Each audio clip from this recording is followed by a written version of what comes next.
So ngayon ang Martes mga idol, kaya ito pakita ko sa inyo yung drone mga idol. Puro dump mga idol. Let's go.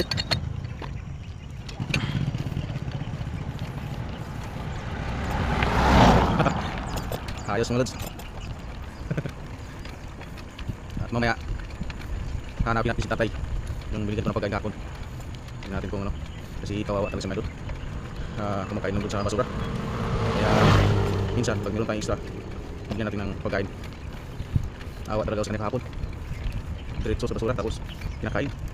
Hindi ko lang sinabi Leonardo, parang hindi ko alam sa sarili kung ano, hindi ko alam kung ano gagawin ko. Dahil basura yun, baka makasakit siya. Pero mataba naman siya mga idol. Hindi man siya mukhang masakit.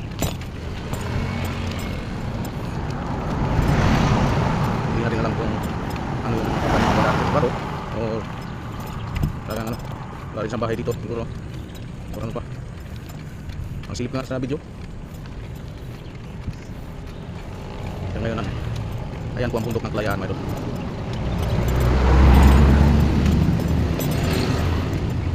Ayan. Oh, ang bilis mo ah.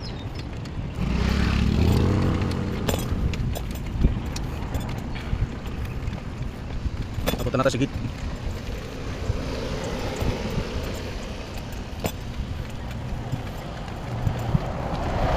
Kaya shoutout sa lahat sa mga taga-probinsya, Mindanao, Cebu, at sa Bukun, sa lahat ng mga nagbabalak na pumunta dito sa Manila. Siguro nyo na hindi pa magkana kayo nadatnan dito. Baka mamaya wala, tapos hindi kayo makahanap na trabaho. Abutin lang mga idol, abutin mo. Tapos wala ko yung bahay yung matitirahan. Kaya sa lansangan talaga kayo, dinaputin.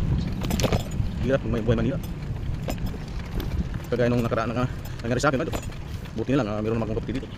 Dito nagtatrabaho sa Manila. Pero nakaranas din ako ng gutom. Dahil siyempre pamilya yung aking kapatid, hirap sa buhay.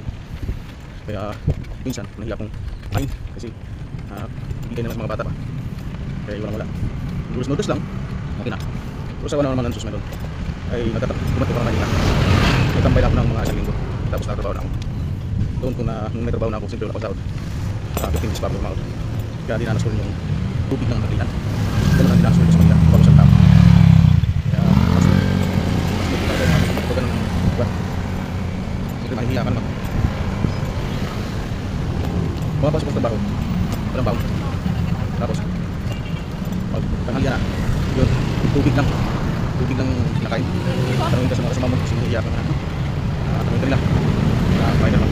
Oo, kumain, pero tubig lang pala. Tubig lang pala bago yung aking minum para malaman lang yung siya. Yan ang buhay kanila.